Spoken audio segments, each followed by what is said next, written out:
Ladies and gentlemen, today is April 11th, 2013, and this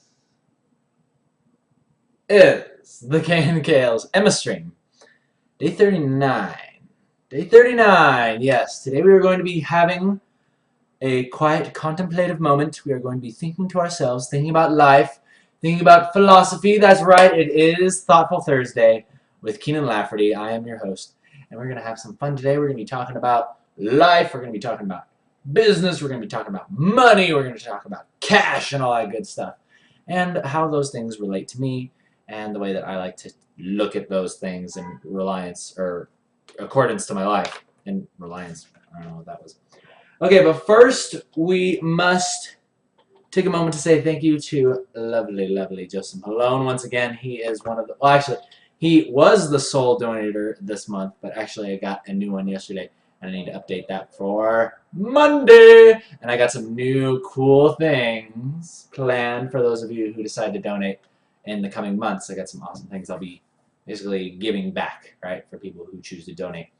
And yeah, that's all news to come in the short future. But for now, let's go ahead and get this show started. Now, normally, we used to do this in the old house. Just like light a candle because it's supposed to be a little more moody, intimate, maybe. So maybe what I'll do today is just turn off this light. Yeah? How's that feel? Kind of creepy. Maybe I should do this. Ooh, yeah. What about this? I like that. I like that. You get to see a little bit more of the outside world. I like that, but I don't like the lighting. Lighting sucks. Let's just turn this light back on. I'll just have it pointed right outside. And you can watch as the sun sets ever so slightly. Ever so slightly. Alright guys, so we're going to go ahead and talk about some things today, some important things. And I'm going to be continuing with a list that I wrote down here in my trusty, rusty journal. For those of you who have not gone out and gotten yourselves a journal, a little diary, or your little sketchbook, whatever you want to call it, please go out and get one because this is awesome. This is a big part of life, and this is where I write down all of my awesome little ideas for business, things I want to do, goals, all that good stuff, right? So journals really help me out a lot. I was really skeptical, just like you were out there before I went out and got mine. But rest assured, after I went out and got it, I have never turned back. And you will never go back either after you do this. Alright. Okay, guys, so I think the biggest thing that I'm going to talk about today is developing confidence. Developing confidence in your work and doing a little something I like to call trusting your gut. Okay, so we're going to start with that and kind of work our way down this list. Okay, so what does it mean to trust your gut, right? It means to drop your pen first. You just drop your pen, and basically, have you ever been working on something? Have you ever been talking to somebody? Have you ever met somebody? Or have you ever just been doing something where you immediately feel this inspiration that you should do something else? Like you get the inspiration for the next course of action you should take, or the next step you should take, or where you should, it could be where you want to work, somewhere you want to work. Like inspiration if you want to create a contact with somebody, in like a business, certain things that you could do to do that, just ideas. For instance, me, a really cool thing that I believed was if I wanted to work in video games, I should be doing fan art, right? I wanted to work for Blizzard Entertainment a long time ago, and World of Warcraft and StarCraft and all that stuff. So I would spend every day my mind was just on, like, what is the next thing I'm going to do? What is the next drawing that I'm going to create? Because I wanted to create a portfolio to send to these guys and impress them enough to have them want to hire me, right? But I was probably about 16 at the time. And then over the years, I kept going. I noticed, opportunities came and went. But I got a couple really good chances to submit my portfolio and all that stuff. But unfortunately, my skill level was just never exactly to that point of the professional quality, right? And I feel like I hit that tipping point right when I applied to Riot. So they were the lucky ones. They got to have me come over there and work for them. So that was a lot of fun, and I had a really good time working over there. So, but do you notice how the gut reaction, the gut feeling of how to get there, I got that feeling, right? And I trusted it. I trusted it, and I kept going, kept making my way, almost taking like little baby steps, like and never giving up. You understand that, right? I was turned away. I was turned away multiple times by Blizzard Entertainment. I was turned away multiple times by, I don't know, did I apply to other companies? Mostly Blizzard. I can't remember if I applied to any other places, but I didn't give up, right? And then the answer, basically the answer to what I wanted, I was able to work doing what I loved and getting paid to do it, but it was through somebody else. It was through another company. It was through another opportunity, which actually ended up being even better than working at Blizzard, because as I started working at Riot, I noticed people from Blizzard were starting to come over there and be like, hey, we want to work for you guys. The art over here, artists over here are more free. You can be more creative. You do your work and then you see it, a couple weeks later. You work at Blizzard, you work on things for years and years and years, they scrap it and start all over again, and you feel like all that work was for nothing, So I said that was a semi-demoralizing experience, and I can understand it's a little bit of a different gaming company, right? Blizzard produces the big titles, whereas Riot has an ongoing game that has new content every 2 to 3 weeks. So, but yeah, that goes all the way back to, and that's just one example of trusting your gut. I think another interesting thing that I've been learning lately with trusting my gut is with the comic, right? Now, I really had to sit down and think about this, right? Because it's tough. Like, it's tough starting your own thing and realizing, oh yeah, I get to be my own boss and I don't have to do what anybody says anymore. You can't tell me what to do. You can't tell me what to do. You can't tell me what to do.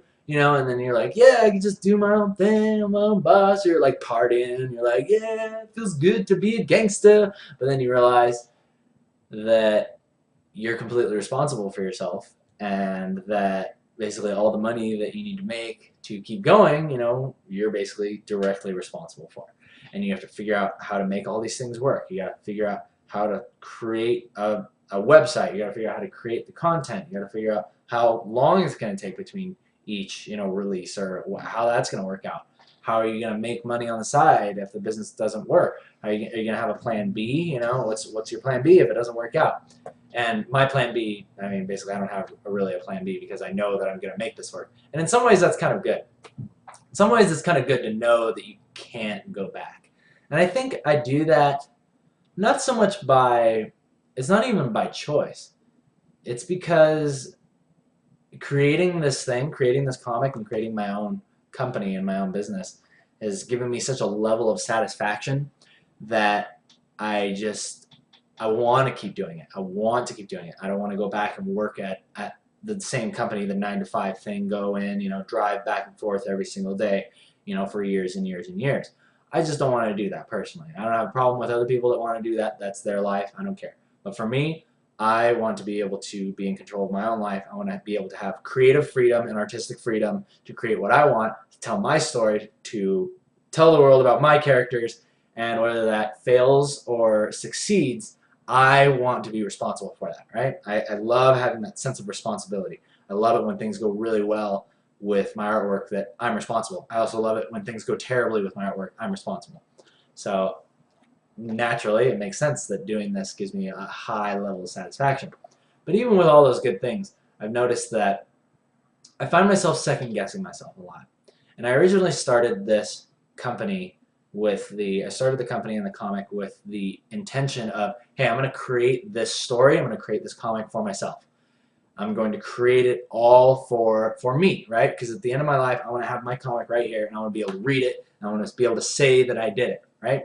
And the reason why I do this is because I think it's very important, not only just with starting a business or with your art, but I think in life, everything that you do for yourself, everything that you get, that feeling within yourself, the gut feeling that you should do this, or that you want to do this, or it's really just going to bring you happiness, oftentimes what's going to happen is that's going to be something that the real world, or the outside world, or your friends, your family, or your close friends, like really close friends, are not going to get. They're not going to understand it. They're probably going to make fun of you for doing it. They're going to tell you you're doing it all wrong. Then they're going to be like, no. This is how you do it right here. Or why are you doing that? Why are you leaving your job? Why are you leaving your safety and your security to go do something out here that's completely, you don't know what's going to happen? A lot of people aren't going to get it. Okay? But, and this is going back to what I was saying. And that's why you keep your reason when you do something. The number one reason must be because you want to do it, because you feel like you should do it, because you believe in it, right? And then all the other people that come in from the outside that believe in it with you, they're like, yeah, I love that. Like all you awesome people out there that like what I'm doing and are tuning in and watching me talk right now, flap my gums, you know, like this. You guys are actually watching this. You guys are awesome. I'm really happy that you guys are getting value out of this, that you may be inspired to start your own thing, or you enjoy watching the tutorials on Tuesday, right, where we learn to draw things, and you like watching me make the comic. If there's a way that actually inspires you or makes you want to follow your dream or do whatever, I don't care. If it just makes you happy, if it entertains you, that's cool. But that's all just icing on the cake, right? That's all just the extra stuff that comes with it. And it really, and believe me, I'm not downplaying it at all, because it is awesome. I'm like super happy and super proud that people like to watch what I do. People like to listen to what I have to say. It really means a lot. But the main goal is always going to be because I said I was going to do it, because I believe in this, because it's my dream and I need to make it happen. And another way that this comes into play and how this helps you out is it also keeps you from falling into the terrible scenario of creating something and then eventually caring so much, and this is a natural thing to do. You care way too much about what everybody else says about you. You care way too much about what everybody else wants to see, right? And then in an effort, you know, one of like the basic human needs is to want to be accepted, right? To be significant, or for people to love you, right? So it's natural to be like, oh man, oh, these people want this, oh, I got to do this and this and this, and you know, you basically you sculpt your baby into what everybody else wants. And then the terrible thing that happens after that is that once you just let everybody else control what you want your business and your baby to be, then nobody likes it. You know, when you think that you've pleased everybody, you'll actually end up pleasing nobody. So I think it's really good that you stick to your guns, right? You stick to your guns in your pocket, and you keep going forward with what your original vision was. Okay? And don't let other people tell you. Other people are going to come in and tell you, why are you doing that? What you're doing is stupid. I don't care about this. This person's doing it better. It doesn't matter what those people say. Okay? You take what those people say with a grain of salt. You know, you can look into it, but really, the best thing to do is almost like just disregard it. Just disregard it, right? Especially negative stuff. Negative, stupid crap that people will say about what you're doing in your comic or whatever. Your comic, your lifestyle choice, anything. Anything that negative crap that people say about you, just disregard it. Forget about it. Ignore it. It doesn't even exist. It doesn't offer you anything good. So, you just let it pass on by, and you're like, well, isn't that nice? Isn't that nice that that person would take the time to say that negative crap about me? Isn't that awesome that what I'm doing, me following my dream, would bother them so much that they'd like to come in and try to stop me? Isn't that cute? Isn't that really cute? I think that's really cute. So that's a really, really good thing to have. You got to have that. Build your confidence in yourself, right?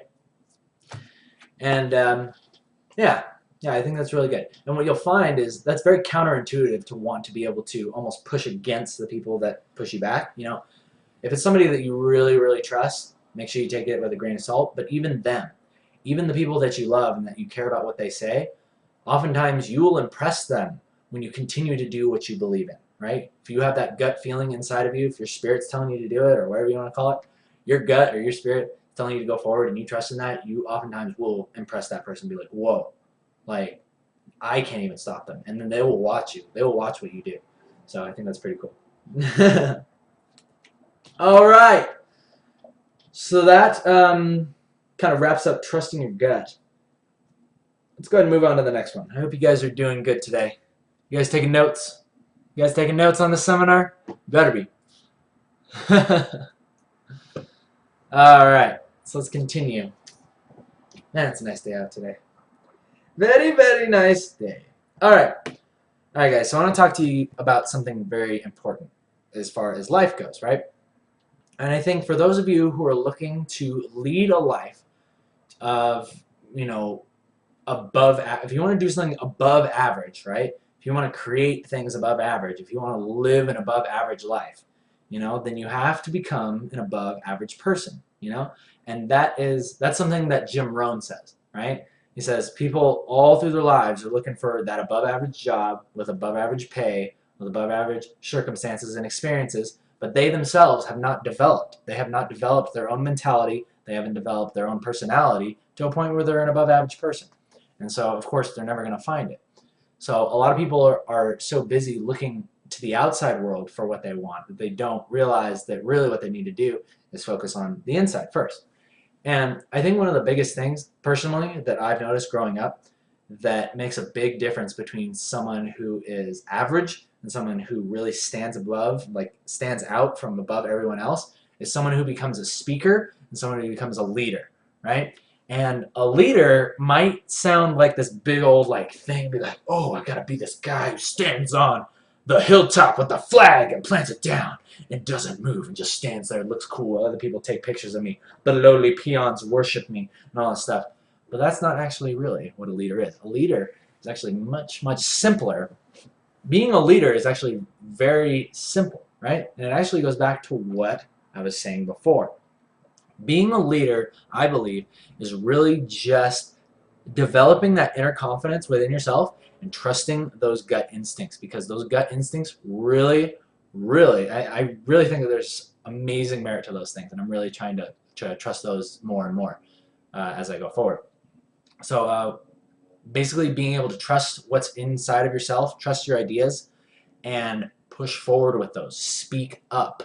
You know what I mean? Like so many times in the meetings at Riot, I would be in these meetings, right? And I'd have this thought and be like, oh, I could say that. I had a really good idea right there.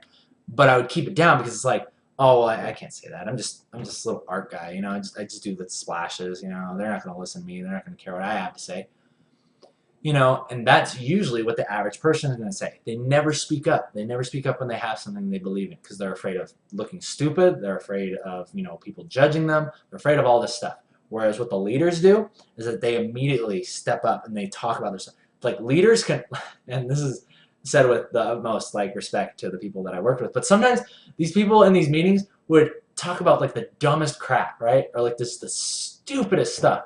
But they would talk with such confidence in what they were saying that we would literally just sit there and listen and nod our heads, be like, yeah, because they had it within them. They knew exactly, like they just believed what they were saying so much, right? It was hard to argue with them, even when people came up to me and told me, you know, like art advice, be like, oh, you should do this with that. It was really hard for me to argue with that person because that person had already established themselves as such a leader that it was harder to challenge them, you know, for fear of like, oh no, I might lose my job. I might get fired. They might get ticked off of me. But really, those are the kinds of things that are going through everybody's head, right? That's going through everybody's head. And all that does is just kind of stifles you. It makes you not want to express yourself. Like really, if you're going to get fired for just expressing yourself, you know, by giving out your ideas and all that stuff, I'm not talking about attacking people, but I'm talking about speaking up. Even if you got a stupid idea and everybody laughs at you, who cares? Who cares? At least you had the balls to stand up and say something, you know what I mean? And people may be saying all that stuff on the outside, making fun of you, but on the inside, they'll be like, whoa, well, he actually did something. He actually said something. That's pretty cool, and people will remember that. So, yeah, I think a big thing with leading, if you want to become an above average person, or you want to become that leader, whatever type of thing, and whatever job you could be working in a coffee shop. But I think a really cool thing that stands out to me of a leader, a quality that stands out to me that tells me a person is a leader, someone who's not afraid to step up, someone who's not afraid to talk, someone who has confidence in what they're saying, and also, what's the other thing? And also they inspire others, really. I think that they get that respect. They get that respect when they step up and they talk about things, and they talk with confidence in what they believe in. And they talk with, you know, from, you know, within themselves. They're almost speaking, they're speaking very, very genuinely, you know? I don't like leaders. Like, here's a great example of how to not be a leader.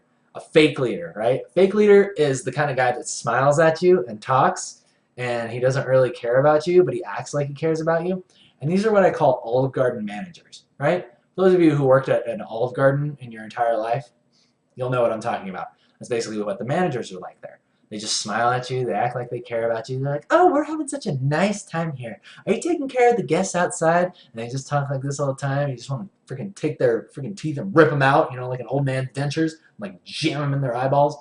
And it just bothers me because it's a fake leader. right? Fake leaders are the people that act all nice. They act like they care. They act, I mean, you can act confident, right? That's one thing that's passable, but don't act like you care, right? You really have to care about the people that you're leading. You have to care about the people that are, within your group, okay? And you'll inspire them because people will look up to you. Okay, but again, I'm not talking like saying like, oh, I'm this big leader and this is what you should do. This is just things that I've noticed and things that I want to become. I would love to become more of a speaker. I would love to become a leader. I would love to become more confident in the things that I'm talking about. I would love to be able to give talks on things in the future, like these big guys like Jim Rohn and Tony Robbins and those guys do about life. I want to be able to give stuff like that, give basically like, I almost said sermon. Give sermons. Preach the sermons. No, seminars. I want to be able to give seminars like they do, and maybe targeted specifically at artists, people that are looking to start businesses, all those kinds of things. People that are looking to break into the industry, and all that good stuff.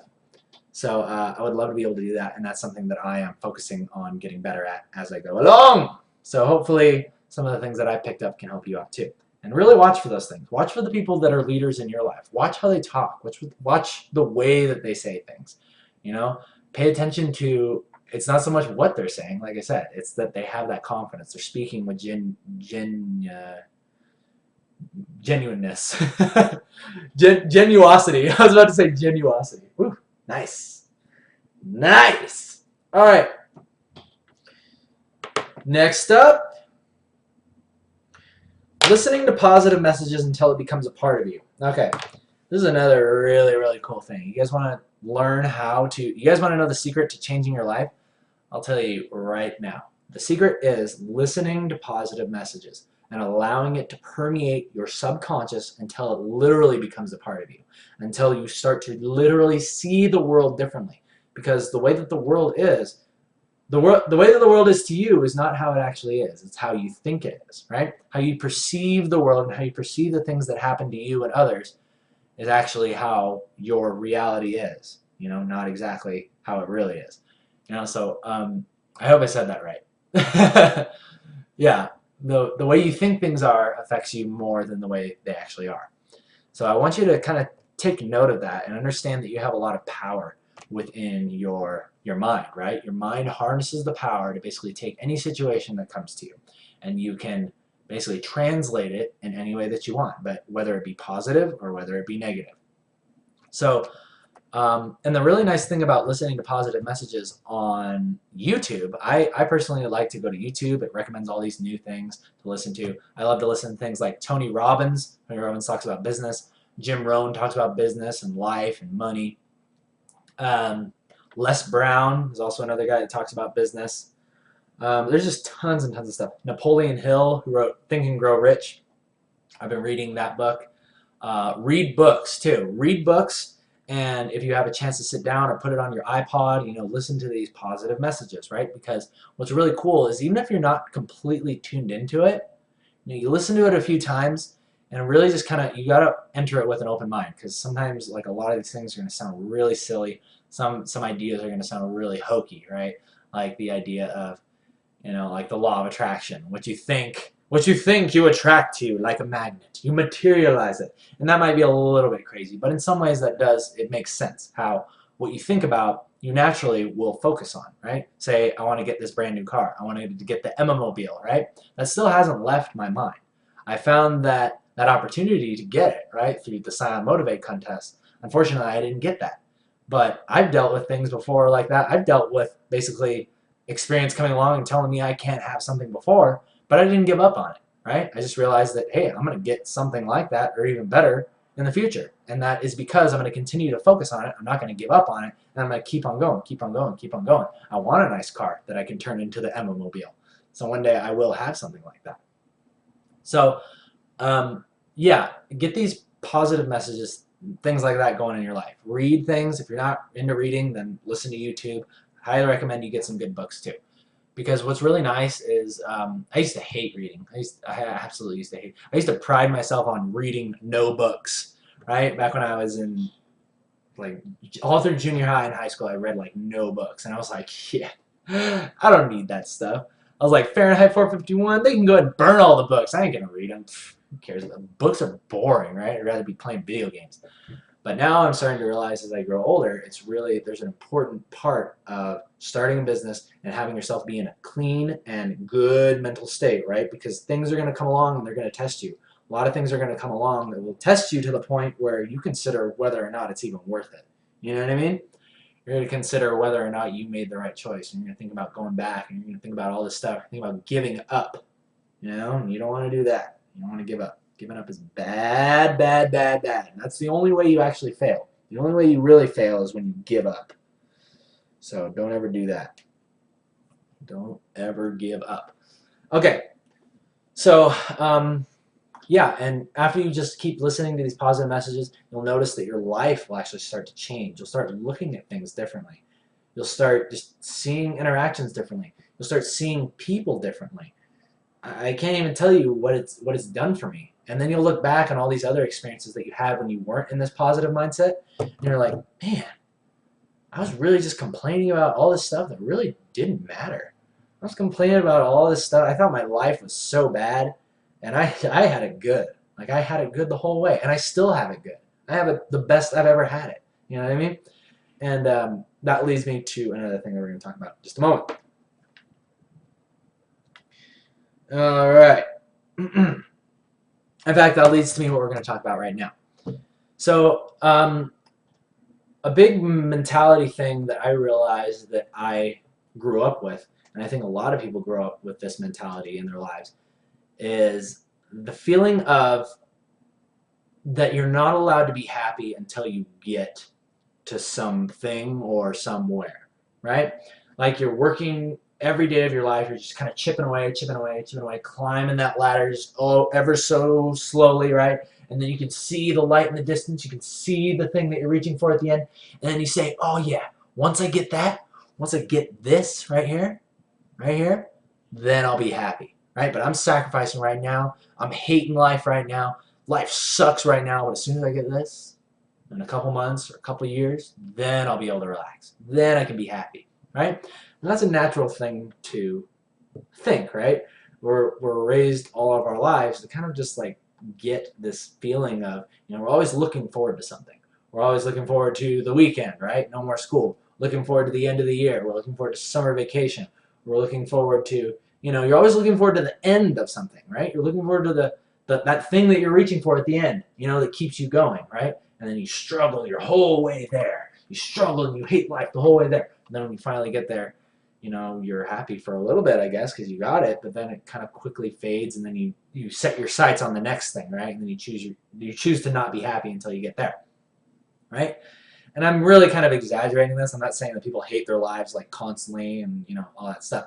But I think that really I almost want to turn that mentality on its head and realize that actually you should be the happiest while you are making the climb, while you are making the journey. You should be at your happiest point, because that is the journey, ladies and gentlemen. The journey is really where the magic is, where the happiness can be found, where the happiness should be found, right? But so many people just push it to the side.